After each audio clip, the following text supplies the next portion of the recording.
American Presbyterian theologian of acclaim named William Shedd. He was the son of the Reverend Marshall Shedd. And he said this: "A ship is safe in the harbor, but that's not what ships are for. A ship is safe in the harbor, but that's not what ships are for." Well, when I told one of my closest friends that I was running for governor, one of them who's here tonight said to me over the phone last weekend when I was meeting with another friend, she said, "Martha, you've been through so much. It's just been so tough, especially since 2010, the last Attorney General race. You don't need this. You really don't want to go through this." And I said, I won't use her name, I said, "Well, we're moving out. Grab your bags. We're going." And I said, in fact, don't grab your bags because we're going to travel light. Friends, I wanted to tell you that what lies ahead in this race is going to be very difficult. And it's going to be very painful at times for people who care about me to see what will come out from this race. But I think Gandhi said it best. He said, Gandhi was a master political strategist. He said, first they ignore you, that was 2002. Then they laugh at you, that was 2010. Then they fight you, and that's this year. And then you win. So if capable, decent, loyal, honest, hardworking people step forward and join this effort to turn around the state of Connecticut, to win the governor's office, to win enough Senate seats to bring bipartisan leadership back to the state of Connecticut, we can turn the course in this state, and we will win. But it's only begun with those people stepping forward. I can't do it alone.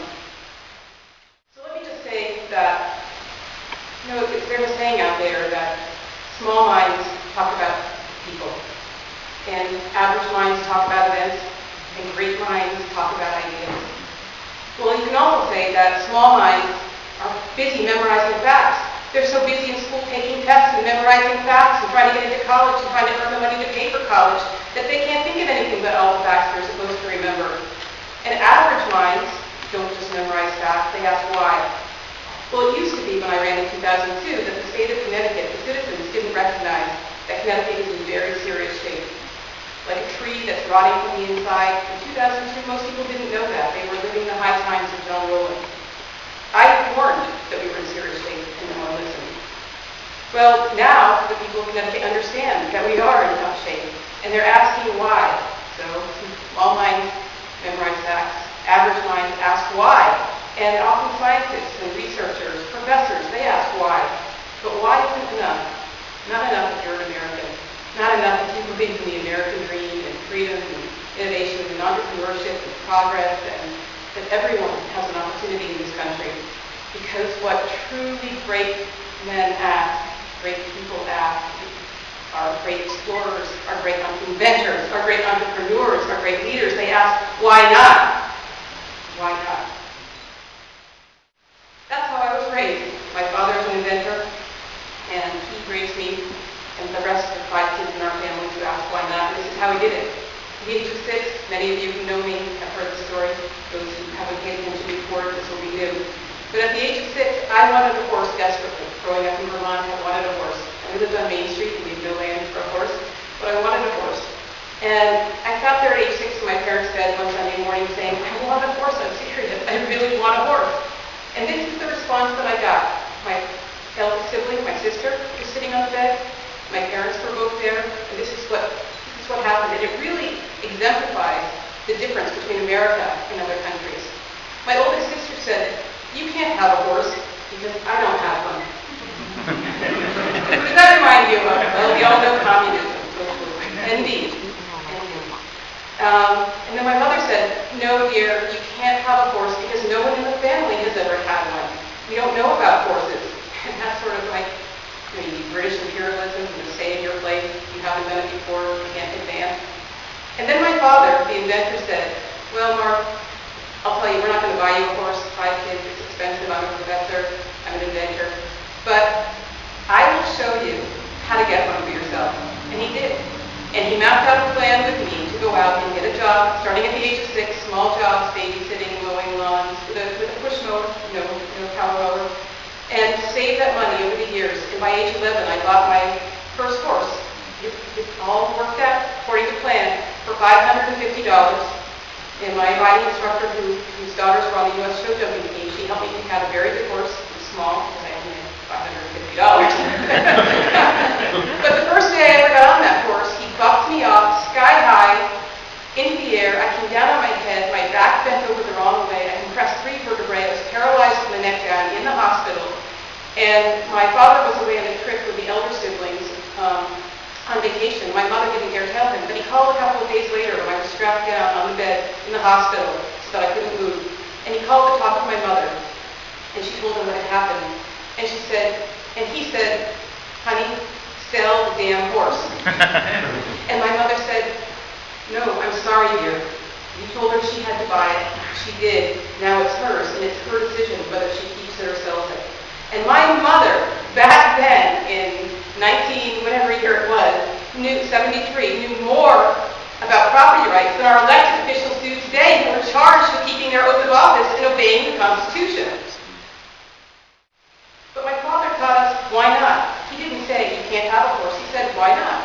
Let's do it. And this is what we need to do for the citizens of Connecticut. So explorers, entrepreneurs, inventors, these are men who dare. These are men who take risks.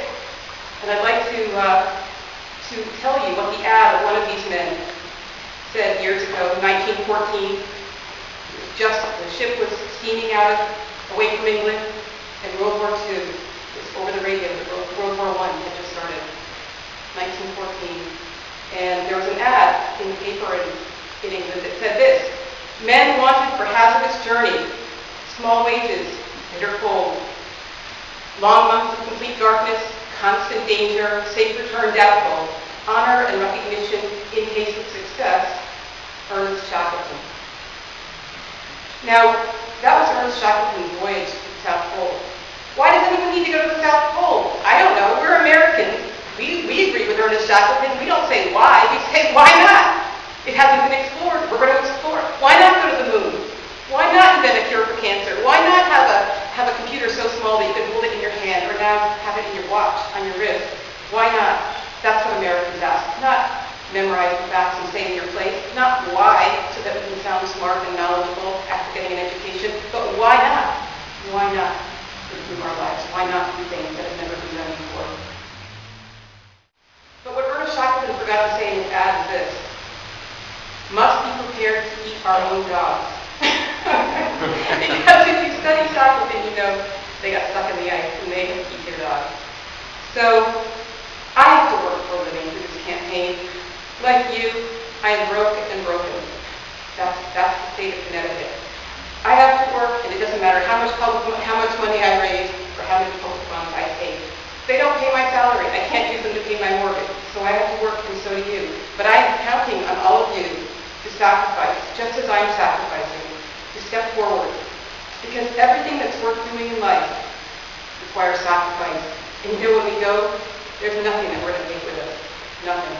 So you might as well use it up now, sacrifice now, and try to leave a legacy of freedom to future generations. So we now know Connecticut is broken, and we also know the answer as to why it's broken. But I'm here to tell you that it's not broken because of Governor Malloy, as much as people would like me to say that it is. And it's not broken because of Governor Rell, as much as that might make some people on the other side of the aisle feel better. And it's even not broken because of Governor Rowland, as much as people would love to hear me say that. It's really broken. Our state is broken because of us. Because of us. So let's be honest. Politicians in America come from the people. They come from us. They are us. We personally, we spend too much, we borrow too much, we eat too much, we fill ourselves with worthless gossip and television rather than timeless truth and wisdom. Too much. We know the answer to why Connecticut is broken. We do. But we're not willing to do anything different. And the people we elect are not willing to do anything different. And they can promise us all they want to get elected, that they will do things different, and they will nibble around the edges, and they will rearrange the decks on the Titanic while it sinks. We'll spend endless hours talking about how long dogs can be tied out in the cold. Really, Connecticut did that a few years back. Or we'll spend endless hours in the legislature talking about how we can get men into women's bathrooms.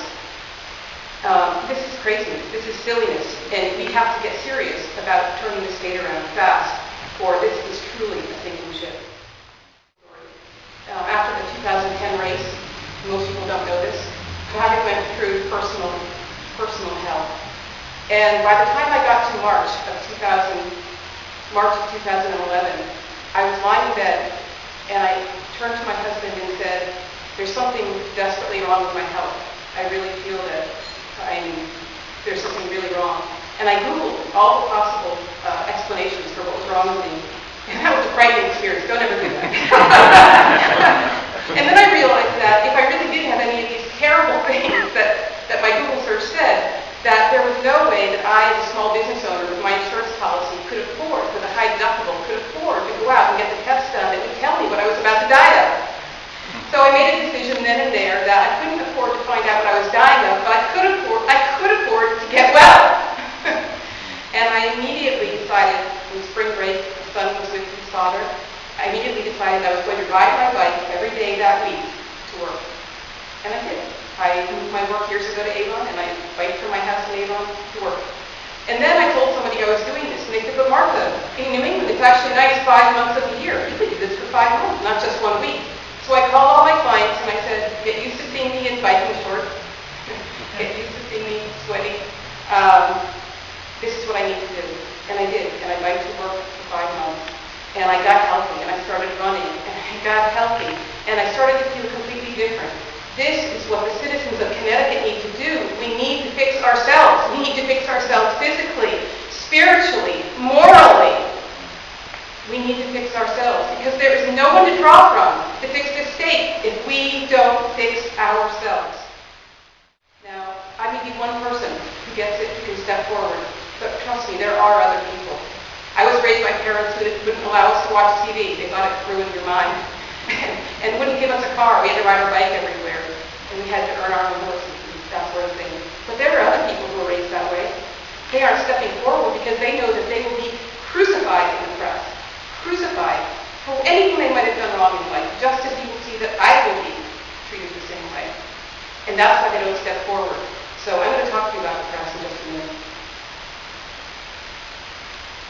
So we need to fix ourselves. We need to look in the mirror and see what it is that we can improve in ourselves if we're going to improve our state. And stop criticizing and politicizing the issues in our state. So what's my plan for Connecticut? It's twofold. First, really simple. Government should do what government is supposed to do only and do it very well. Sounds simple. And two, government must get out of the way of its most productive, law-abiding citizens and stop infringing on their rights. Get out of their way, stop infringing on their rights, and let them be productive. Because if we don't do that, if we don't do these two things really fast, then we are going to see an outflow of population, as some other candidates have warned, that you can't imagine. There's no law saying we have to stay in Connecticut. We're all able to get up and leave, and we will leave, and we are leaving. I beg people to stay and fight the battle. I'll tell you it gets harder every day. And I'll just tell you a personal story about a friend of mine, someone who went through the RCIA class in Farmington years ago with me. I ran into him a couple years ago after not seeing him for several years. And he said that he was really excited. He'd just taken a class on starting your own business with a woman attorney. I actually know her. She's a brilliant woman attorney, and she's not in my political party. I'll tell you that. She taught this course on how to start your own business in entrepreneurship. And she really liked his idea, apparently. And he said, you know what the number one, I asked her, what do I need to do to make this company a success? To take my idea forward and be successful. And she said one thing. She said, I'm really sorry to have to say this, but there's one thing you need to do. Do not start your business in Connecticut. Do not start it in Connecticut. This is someone in the other political party who was being honest with someone who wanted to start a business, had a great idea, and go forward. And her number one piece of advice was get out of Connecticut. Well, these are danger signs like we've never seen before. I thought there were danger signs in 2002. The warning signs, the lights are going off everywhere. And people now are paying attention, and they feel desperate, and they're leaving because they don't know what to do. So you can see there are huge implications to the policies we put in place, the leadership we put in place, how we do things in Connecticut. Because when we do things in a way that You go pick up these two backpacks, and you will find that one that weighs a lot more. And working and living in Connecticut is like carrying that very, very heavy backpack. Working in the other states and living in the other states is like carrying the lighter one. It's not easy, especially when you add a child to the backpack, and you have to run, and you have some obstacles to go over. It's not easy, but it can be done. But you will see, picking up, I believe it's the green backpack. When you pick up that backpack and you realize that that's what you're carrying for with taxation, with high energy costs, with high food prices, with ridiculous, nonsensical regulations. I'm an environmental lawyer. I've seen plenty of it. When you see what we're carrying, when you see the kinds of lines that people have to stand in and register guns that are lawful in virtually every other state of the union, take days off from work and stand in line to register what should be lawful firearms, when you pick this up and you realize that that's what we're carrying, no wonder people are leaving. It's amazing they haven't left sooner, and I think it's really the reason they haven't left sooner is this reason. My son and I went down to Texas last spring to take a look around. Thought, well, we might like the place. And Texas is a big, wide open place, a lot of freedom, so personal freedom left there. But you go down these long, straight roads, you don't see homes, you don't see farms, you just see huge fields and lots of fencing, a little bit like parts of Australia. No villages really. You come to a truck stop, and then you're on to the next long stretch of road for much of it outside of the cities. And right outside the cities, you have these rabbit holes and homes. So as we flew into Bradley Airport, coming back home, I suddenly knew why we lived here. We're circling, and first we fly over Medicom Bridge. That's a gorgeous mountain formation, absolutely gorgeous. And Texas doesn't have it. And we flew over the beautiful reservoirs and the lakes out toward the Harwinton and New Hartford and those areas. Gorgeous, amazing pieces of water and land formation. And we flew over all the little farmsteads and the little villages of the Farmington River Valley. And every little village is picture perfect, with green fields around it, gorgeous rolling hills. And in each little village, in the center, was something white and pointy sticking out. Yes, a church. Many of these little towns had several churches. Remarkable, completely different from anything that I've seen in another part of the country. But that's where it started. That's how America started. That's what drove people of this region to produce, to be productive, to create prosperity in this country. They lived by certain values, and those values are reflected in our heritage, including this old state house. So I don't think that Texas can ever compete with Connecticut on that. I mean, we have an obligation, a moral obligation to our country and our children to preserve all that is good and strong in Connecticut. Well, I'm a rider, and I was an event rider, a 3-day event rider for many years of my life after I got my first horse. And I can tell you this, that I know when a horse is done. You can kick it, you can spur it, you can beat it. But when a horse is done, anyone who's read that Truman biography, by McCullum knows when he had his horse out plowing the fields and he told it to keep going and drop dead. Well, when you're a rider or you have racehorses, you know when a horse is done. And I'm telling everyone, the people of Connecticut are done. They are done. You can tax them more, you can work them more, you can tell them they have to stand in line more, you can tell them they have to comply with 15 more forms and that those forms are now going to be 20 pages instead of 2. You can do all of that to them, but they're done.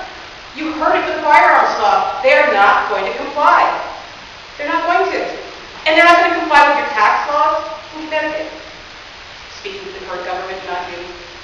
They're not going to comply with the forms. They're not going to comply with a lot of things because the people are just done. They've been taxed too much, worked too much, oppressed too much, had their rights infringed too much. They're done. And if they're not done here, then they're done living. They're not done entirely. They're done living here. They're leaving. People need hope. And President Obama knew that he hasn't provided the hope. They need hope. They need to see that there's another way. But again, the way starts with each of us. The way starts with each of us. When we change our values, when we decide that we are going to be different people and we're going to live a different life, then we will elect the types of leaders that we need. So what are some of the examples of the state burdening and micromanaging our lives? I'm not going to go into them. There's so many of them, and I'm really not here to cast blame. We know what the problem is. But I can tell you that for example, Common Core is a big problem. Many people don't recognize it. It is a big problem. I don't care if Bill Gates likes it. I wouldn't care if Steve Jobs likes it. I don't care if, well, if God bless it, that would be good, I guess. But I really don't care, because there's nothing common about the American people. We have been uncommon from the beginning. That is our strength. We need to go with our strength and not be common. We need to be uncommonly innovative. We need to be uncommonly productive. We need to be uncommonly charitable. That's what Americans are known for. That's what makes us great. And the minute we start working to be common, we're done. We're done as a nation. We're done as a state. Well, you see all the gimmicks. You see the current administration borrowing money to tell us that we can get a rebate, that there's a surplus. Fraud by government. You see the current administration burdening hospitals with millions and millions of dollars of taxes that then get passed through to us that raises the cost of health care, but we won't know that. We'll just think health care costs went up. We won't realize that really the state of Connecticut is using hospitals to be tax collectors, to collect hidden taxes that the rest of us really aren't supposed to know what it is. To make it look like we have a good tax rate, and of course we don't. You know about the unconstitutional gun laws, the busy work of paying hundreds of types of taxes in the state for all those who have to comply with taxes and account for them, complex regulatory schemes. Instead, this is what we should be focused on. We need to be focused on, please stop. If you don't stop, I'll cry on this one. We need to be focused on ending the income tax in Connecticut. We need to be fixing trains, bridges, highways, and making it possible to drive through Connecticut. And for those who want to come from other states and drive through our state and use our roads, yes, they can pay through tolls as long as it doesn't slow us down and it's electronic. There is a way to capture that revenue stream. There is a way to help them pay for the cost of roads and bridges. And so don't believe the naysayers who say that tolls will jam up our roads. We need to be making sure that systems run by government work, particularly the court system, the family court system, and that it's not bankrupting and abusing citizens.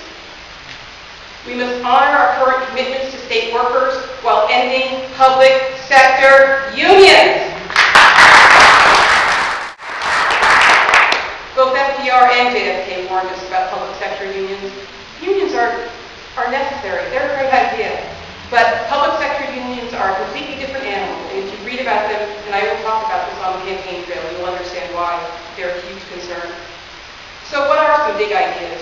Well, I'd like to see Connecticut work with the private sector to build the Connecticut Institute of Entrepreneurship and Innovation. It is long overdue that we have a fine, top university, school, academic, the highest caliber in Connecticut that teaches entrepreneurship and innovation. Massachusetts has it, California has it, many other states do, but Connecticut does not. Yet we have extremely bright people here. They want to stay here. They don't want to pollute the environment. They want to be innovative.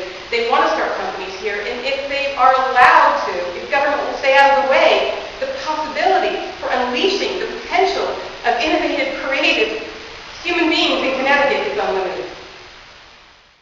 I believe that Connecticut government should be allowing and encouraging home-operated businesses. It's fine if somebody wants to run a bakery out of their home. We should find a way to make it possible and make it safe and not instead put burdens on people who are trying to do home occupations. Mothers need to raise children and fathers, but when we have both parents at work and no one at home, we can see where it leads. We see the breakdown in our society. We see the breakdown in morality. We see the breakdown in values. I know I was able to, with my own firm after leaving a large law firm, I was able to breastfeed my son because I was able to bring him into my own law office. And this is the kind of thing we need to do, restore that connection between parents and children, and not have schools raising our children. All-day kindergarten makes no sense. For those children who don't have parents at home and can't have parents at home, then if we need to pay for daycare, if we need to pay for some sort of education for these children or daycare, fine, but we don't need to force everyone in the state of Connecticut into all-day kindergarten when it's a very small percentage of the population that needs that kind of assistance. We need to restore and build the connections between parents and their children. Many, many people have said that it is the strength of our future is our children. and that is the skill and strength of their connection with their parents. I also believe, as controversial as this may sound, that we need to be helping those who don't have jobs in Connecticut find the jobs outside of the state, get the skills, and leave Connecticut. Because to pay people to stay here, warehousing human talent that can't be used, and then to try to bribe companies to come into the state to create jobs and do it all artificially makes no sense. That's not how markets work. And it's, of course, a path to bankruptcy. Just the other day, I Googled jobs, and I thought, if I'm someone who has few skills, but I'm willing to work, and I can't find a job in Connecticut, can I find a job around the country? I asked myself, and I Googled, and I found that there's a company in Louisiana just a few weeks ago hiring 700 welders. 700 welders! Well, the first thing I would do is go out and ask somebody to teach me how to weld. What the state can do is stop warehousing people here, stop paying companies to move here artificially to make it attractive for them to move here. They just pick up and leave. And it hurts the other businesses who can't compete. How can you compete with money when millions of dollars are given to your competitors by the state, who then kick back the money to the politicians to get more? How can any business compete? It's wrong. We're interfering with markets. We're interfering with normal patterns of movement of workers and jobs. We should be encouraging workers who are here, who want to work and can't work, to get skills and move to other states. Encouraging them. Now, I'd like to just speak to you for a couple minutes about some personal things on this. A personal note. As you've heard, any of you who've heard the ads that I ran in 2002 and 2010, I've gone to a number of really fine schools. Some would say fancy schools, some would say expensive schools, but I've received an excellent education. But I have to say, even with Phillips Academy, Wellesley College, UConn Law School, that the school that I'm most proud of attending is the School of Adversity. The School of Adversity. And we go to a couple of churches, and the pastor at one of our churches said recently to the congregation, sooner or later, everyone in life attends the School of Adversity, but not everyone graduates from it. Well, I want you to know that I have received the highest graduate degree in the School of Adversity. And anyone who's a runner knows that the way you strengthen muscles is you tear them. You actually rip them. That by carrying more weight, running faster, you're actually tearing your muscle, letting those little tears heal. And each time you tear them and they heal, the muscle gets stronger. Oh, it's the same thing with people. That's how we were made. We were made so that adversity strengthens us. You know the saying, whatever doesn't kill you makes you stronger. Or you've seen the billboard that was in Hartford for many, many years that showed a Marine or someone climbing over a high wall, and it said, pain is weakness leaving the body. Pain is weakness leaving the body. We need to toughen up. We need to toughen up as Americans. We need to toughen up as Connecticut citizens. And as I tell my son, you can eat the brown part of the banana. So you're going to hear in this campaign my opponents bring out some of the adversity that I've been through. And I just want to tell you that there's nothing that you could ask me that I won't answer. Call me personally. I'm not going to do it here on the microphone. But there's nothing that I'm ashamed of. There's nothing that I feel that I did wrong. There were some things I might have done that I didn't understand were unwise because we're taught by society that they are wise when they're not. But I've tried very hard to live my life correctly, by correct principles, to help other people, and to make a difference. But you will hear very terrible things said about me, most of which are not true. And no, I never did say that I agreed that there's about a Newtown hoax. That's completely fabricated, and there are videos online with the Dennis Massey interview that answer your questions about that. But you will hear horrific stories told about me. And I won't say that this is going to sell a lot of papers. It will, because people in Connecticut, much like the Romans back in the time of the gladiators, back in the time when Christians were fed to lions and the time of the gladiators, you've all seen the movie Gladiator with Russell Crowe. It was entertainment. It was entertainment to see people ripped apart, limb by limb, and killed. And it is entertainment in Connecticut, in the media, to do the same. And I can tell you that after my 2010 race, after doing as well as I did, that it was entertainment in the family court system to do the same thing. And it will be in this campaign, I promise you. And I ask you to pledge that you will call out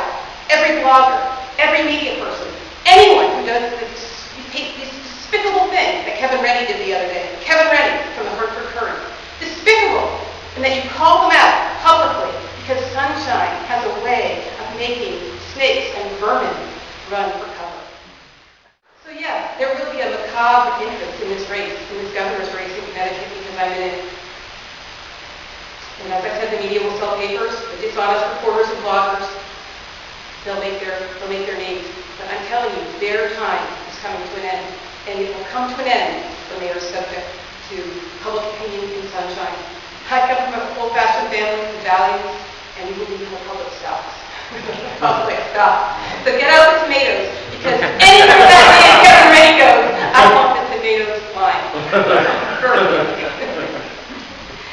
Well, you know, if you study history about Rome and its emperors, there were 5 good emperors, and Marcus Aurelius was one of the good ones. And he wrote an amazing book called Meditations. And if you've ever read anything else in your life, read chapter 1. Just amazing. Thanks. All the people in his life who made a difference and who made him who he is. But Marcus Aurelius lived at the time of the Christians, the early Christians. And he stopped, as a good emperor, he stopped the gladiator spectacles in Rome. He stopped the beating of Christians, even though he was not a Christian and did not agree with Christianity. He stopped the beating of Christians for lying. And I just want you to remember that it is possible by electing good leaders. It is possible to stop, I think, what we witnessed in Connecticut for so long. Because and the importance of doing it is that once we stop the media and political parties from unfairly and unjustly ripping to shreds good people, then good people will start stepping forward, because those good people are here in our state, and they will make excellent leaders.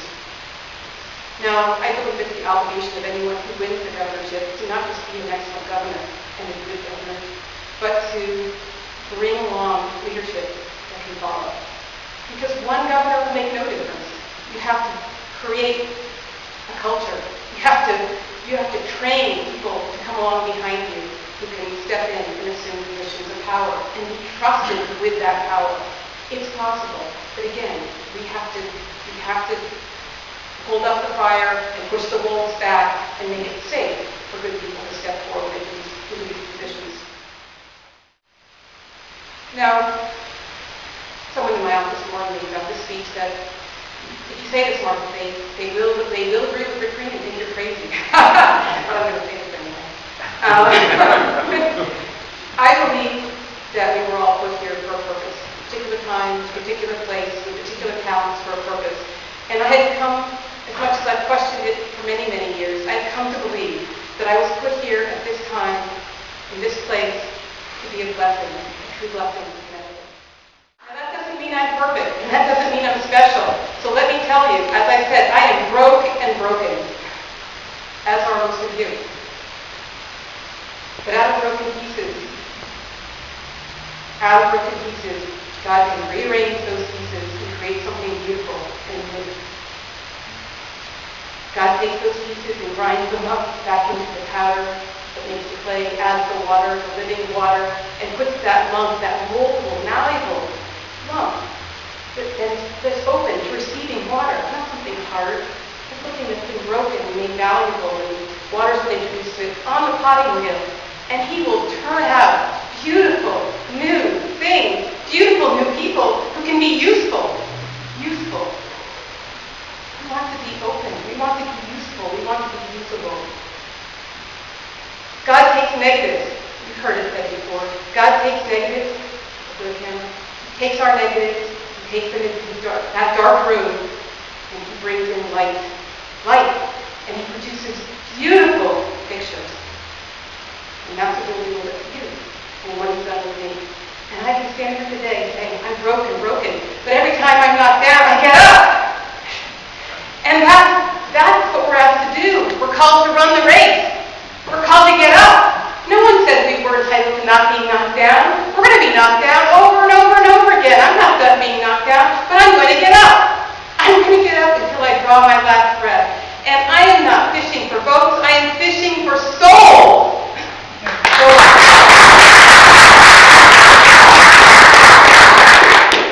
Souls in Connecticut. Because what I'm motivated by, and I believe many of you who are here and in Connecticut are motivated by this, when we get to the end, we want to hear these words. Just these words. Well done, faithful